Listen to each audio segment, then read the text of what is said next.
Chaos Knights. One of the most elite cavalry in the game, the Lances variant even more expensive than the Dragon Princes. Their thunderous charge shakes the ground, devastates their enemy as their bodies encased in metal tramples their enemy in fear.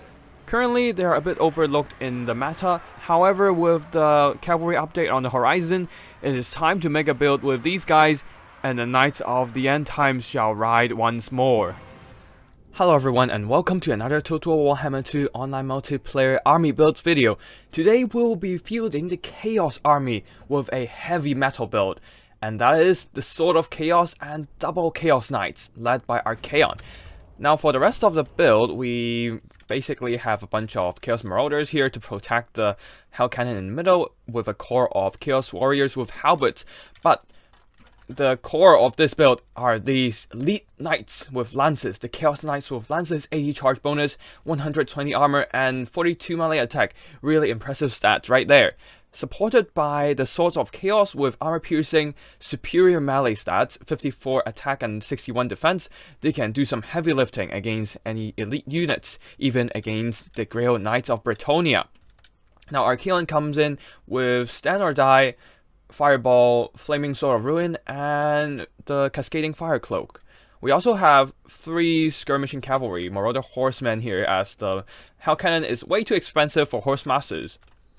Now for the Bretonnian army build, a front line of peasants, just a bunch of peasant chaff. On the flanks, some spearmen at arms. In the middle, the Battle Pilgrims, one of which the Holy Wardens of Le Maisontal, the magic attack dual-wielding variant.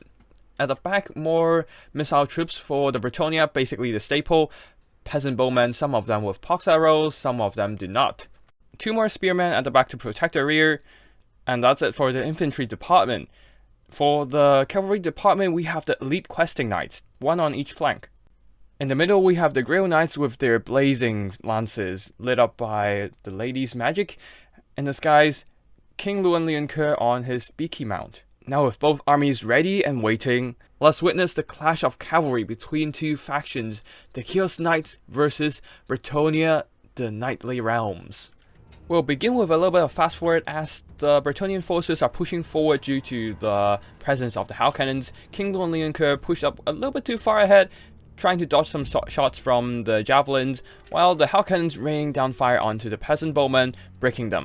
Also, one shot actually landed into the Grail Knights, killing 2 models, a massive loss before they even go into action. Although now peasant bowmen are now close enough to fire at the Marauder Horsemen, so they will be using their poison arrows or just regular arrows to harass them a bit. So the Marauder Horsemen will have to be pulling back and pressure these questing knights instead, who do not have any shields, and 80 armor is not enough to make them immune to all that javelins in the face. And Grail Knights charging forward, going into the Chaos Marauders, who are engaging some peasants. Their massive charge bonus will do heavy work against these Chaos Marauders, so Archaon the Ever-Chosen and the Sword of Chaos are surging forward to meet them in melee combat. The rest of the Bretonnian army are pushing forward as well, but these questing knights got harassed by some Marauder Horsemen. These questing knights took some heavy losses, massive HP damage from the Hell Cannon fire and the javelins, although the javelins are not pushing forward to chase them down, as there are still a lot of Grail Knights and Peasant Bowmen around. Grail Knights got hit by the charge from the Sword of Chaos and Archaon the Ever-Chosen, 10 models down in total, and now getting topped up by the Overcast Earthblood, trying to keep these models alive. You can see how powerful the Sword of Chaos can be in a straight-up charge. And now they're going into the Holy Wardens of La Maisontal and trying to get into the Peasant Bowman line. While the Hell Cannon and the Chaos Warriors are getting fired upon by the Peasant Bowman fire, some Battle Pilgrims pushing these Chaos Knights away with the help of King Luan, as the Chaos Knights do not want to engage Beaky in a straight-up melee fight, especially when it's buffed up by Shield of Thorns. On the flank, the second questing knight is getting ruined by the Hell Cannon and javelins. A hot mess is happening in the middle. Grail Knights charging into combat, trying to stem the tide of Chaos Knights, getting healed up by the Earthblood as well. Now their anti-large charge bonus is doing a heavy toll on the Chaos Knights with lances, who are now down to around 1/3 of their HP. On the rest of the battlefield, the Chaos forces are pretty solid right now. The Chaos Marauders clean up some peasants, just scattered around the battlefield, nobody touching them. With so much going on in the middle, the Bretonnian player seems to have a bit of a lapse in micro. The wide battle lines of the infantry are a bit neglected, as his micro is focused in surging forward with all the infantry and cavalry bogging down in this massive blob. Chaos Knights with lances now buffed up by Flaming Sword of Ruin. With the magic damage, they will be able to do some decent counterpunch against some Grey Knights should they countercharge into the fray. King Luan Linker drops in as well, pops up Stand Your Ground, providing a nice defensive buff and allow the troops in the middle to hold a little bit longer. Now Grey Knights charge into the combat, but the overcast sort of Flaming Sword of Ruin is still on, providing that magic damage to cut through their physical resistance, coupled with the weapon damage buff. Through the whole melee grind, there's the pinpoint accuracy fire from the Hell Cannons, blasting away at the Questing Knights, routing them off. The Grey Knights as well, taking quite a bit of damage, but right now the Chaos Knights are running away as the fear and terror from King Luan Linker and Beaky taking a heavy toll on their leadership. They do not have immune to psychology, so do be careful with using them around monsters, though they do have high leadership to counteract that.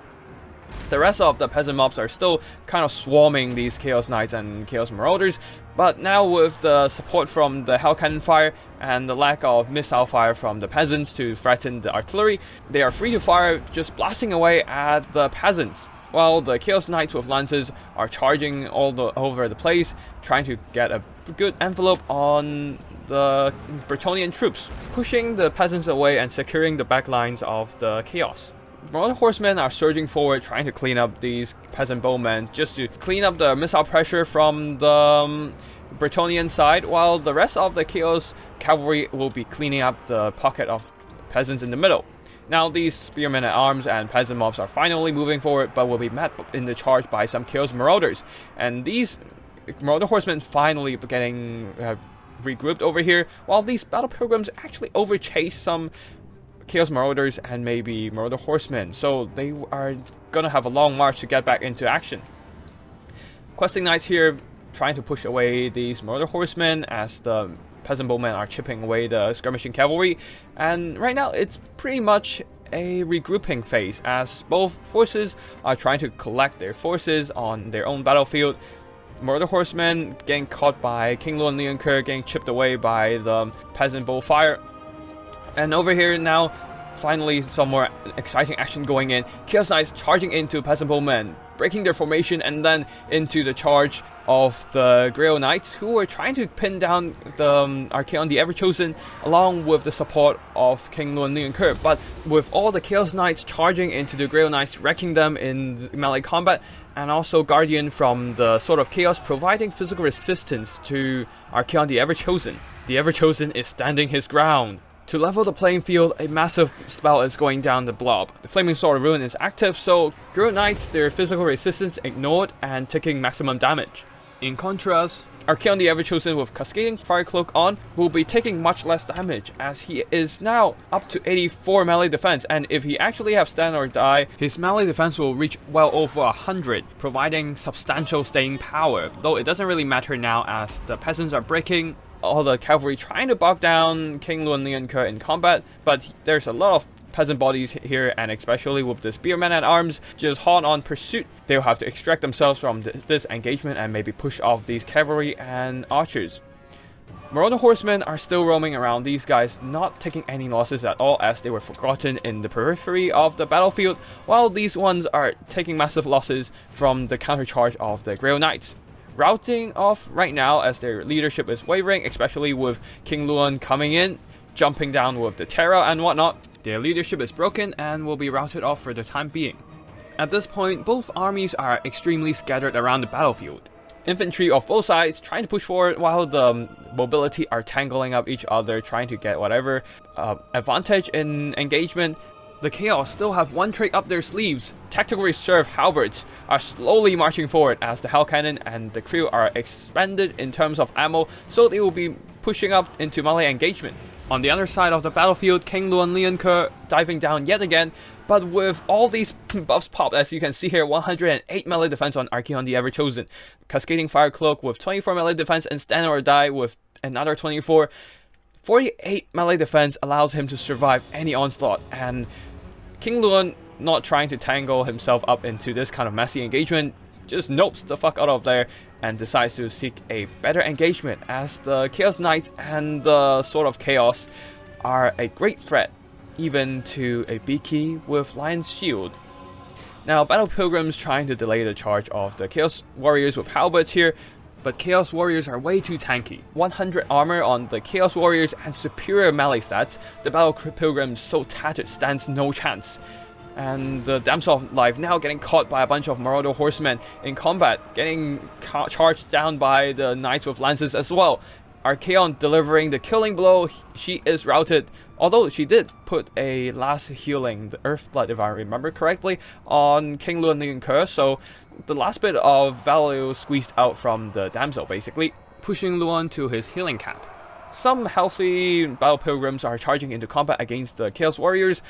No doubt will be doing a little bit better in combat, especially with the support of the Spearmen at Arms, and Luan will be probably charging into... No, he's not charging just yet. So the Knights of the Chaos are charging into the Spearmen at Arms, including the Marauder Horsemen as well, trying to break these Spearmen as soon as possible, while King Luan charging into the Chaos Warriors with halberds. At the back we have some regrouped Spearmen at Arms and the Peasant Bowmen, as well as Grail Knights, actually 6 models of Grail Knights for the whole unit. Truly amazing leadership, still standing after so much fighting and losses. Truly the pinnacle of Knights of Bretonnia. However, the front line doesn't last so long, as they're merely peasants, Spearmen at Arms, breaking away from the pressure of all this cavalry and Chaos Warriors intimidating fighters in melee combat. You can't really blame them. And the Battle Pilgrims slowly whittle down, unable to do too much damage to the heavy armor of the Chaos Warriors. But now with King Luan hot in pursuit, trying to go after Archaon the Ever-Chosen, they are just searching for it away from the Battle Pilgrims, who will be breaking soon anyways, and trying to protect Archaon, as he has now taken quite a bit of battle attrition and can't really stand against too much hits from King Luan. As you can see there, a massive hit from King Luan, chipping away a few hundred health of the guy.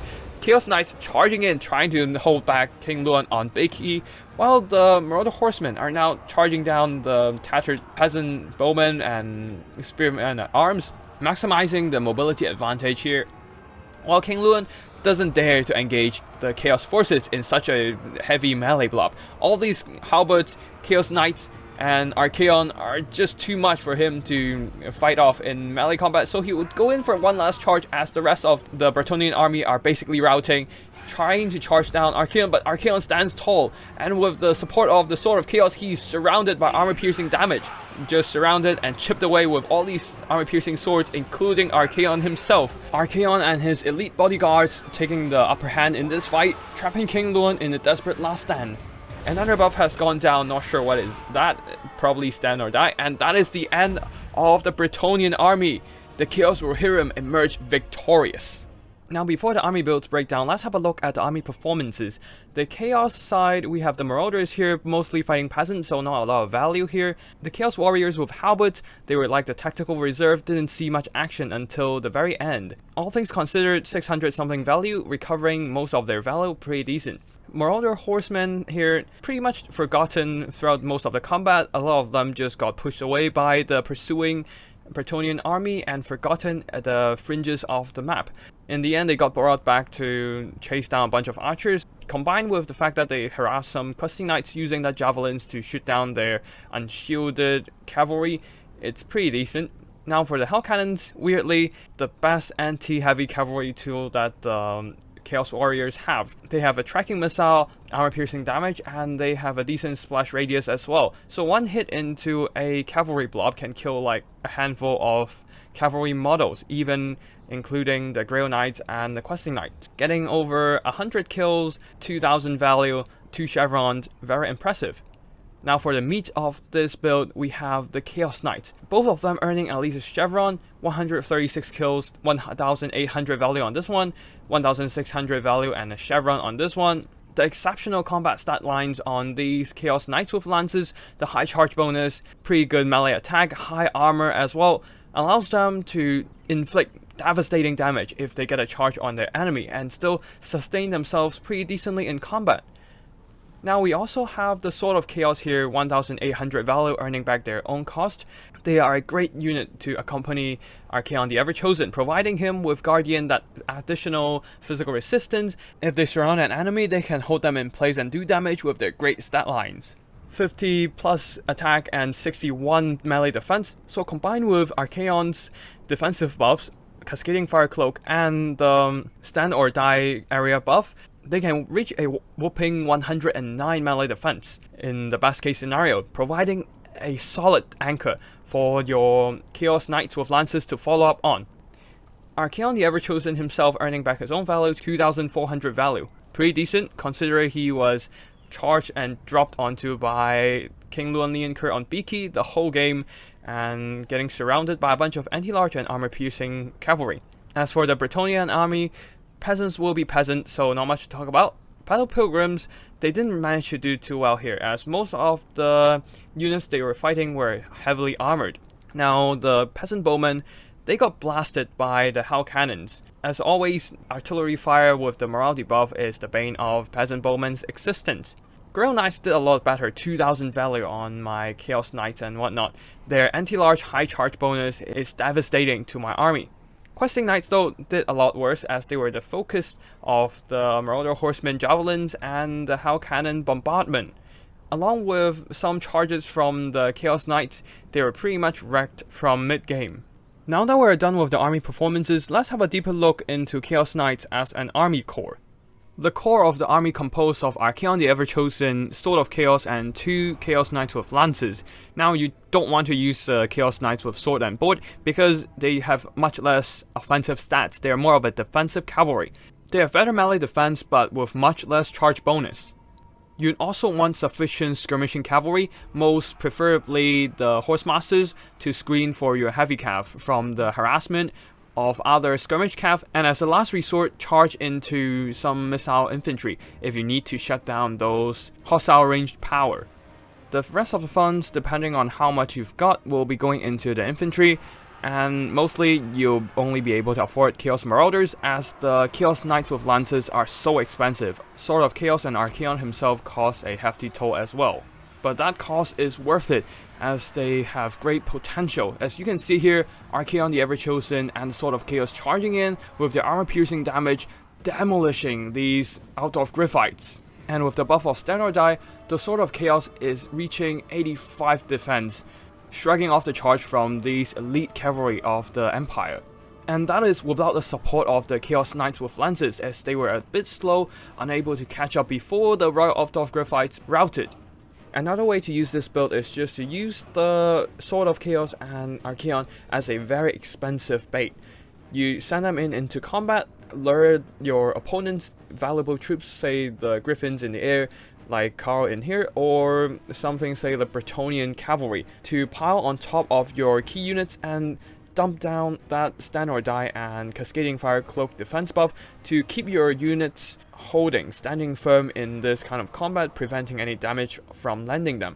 And as they hold in combat, they will be able to act as an anchor, allowing the Chaos Knights with Lances to charge in from the back, rear charging, maximizing that damage from the high charge bonus. Chaos Cavalry, they are some of the best cavalry in the game actually. They're expensive, but they are good. Chaos Knights with Lances, 80 charge bonus, great melee attack, and just great stat lines overall, and heavy armor. They can go toe to toe even against Grail Knights. Now, against something more expensive than them, say Fireborn and Blood Knights, they will suffer from the lack of anti-large, but they have a heavy enough armor, they can actually hold their ground long enough for support to bail them out. Of course, their lack of armor piercing and anti-large is their weakness, which is what I'm gonna talk about next. Now, Chaos Knights, one of their biggest weakness is definitely armor-piercing damage, and big monsters, they have a lot of that. Just like these Norscan Mammoths rushing in, putting a beat down on my Sword of Chaos. Overcoming their defenses with that massive charge bonus, and using that huge weapon strength to destroy the whole unit. And the Chaos Knights with lances struggles to return the damage to the Mammoth and the other monsters in the blob, including Throg the Troll. And their weakness to armor-piercing damage also makes them very vulnerable to artillery factions such as the Dwarves and the Zombie Pirates. Now, Skaven is a different matter as their frontline is very fragile and easy to crump with your heavy cavalry lines and your Chaos Marauders. But with the Zombie Pirates, their frontline unbreakable as they are the undead, or the Dwarves, where their heavy armored infantry will be delaying your assault of your Chaos Knights. You'll have a hard time getting into the backlines and instead will get wrecked before you even get close to their artillery. I would say the best case scenario for these Chaos Knights is to engage other cavalry, using their high charge bonus to wreck the cavalry while using that armor to tank out the charge damage.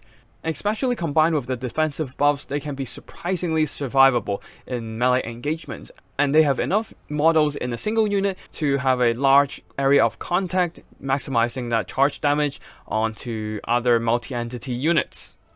Now, before we end the video, I would like to talk about the Sword of Chaos for a bit more, as I expect the cavalry update in the upcoming patch will have a massive impact on these guys, as they have this one crucial ability called Apocalyptic Charge. Right now, for the cavalry damage, the charge speed does not impact charge damage. However, in the new calculation of charge damage, they actually take into account of impact speed on both sides. So the faster your cavalry charge, the higher the damage it will be. So that means the faster your cavalry charges, the more damage your units will do to your enemies. Now, of course, it might not be a massive impact, but it will surely make the situation even more favorable for the Chaos Cavalry with this Apocalyptic Charge ability. It is a map-wide one-time buff. It will be a bit finicky to use as it activates upon having your enemies inside the ability range. But if it's used right, it can tilt the odds into your favor. And yeah, that's basically it for today for the Chaos Heavy Metal Cavalry build. I hope you like it, and if you do, don't forget to hit the like and subscribe. I'll be uploading more content on a regular basis, covering topics from wild army builds like this one, general battle replays, or tips and strategies for multiplayer.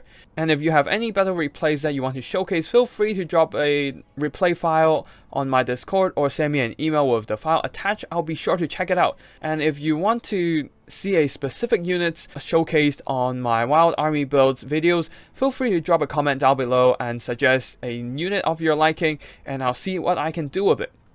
And that's basically it for today. Thank you for watching. I hope you enjoyed the video, and I'll see you in the next one. Tactical Lich signing out.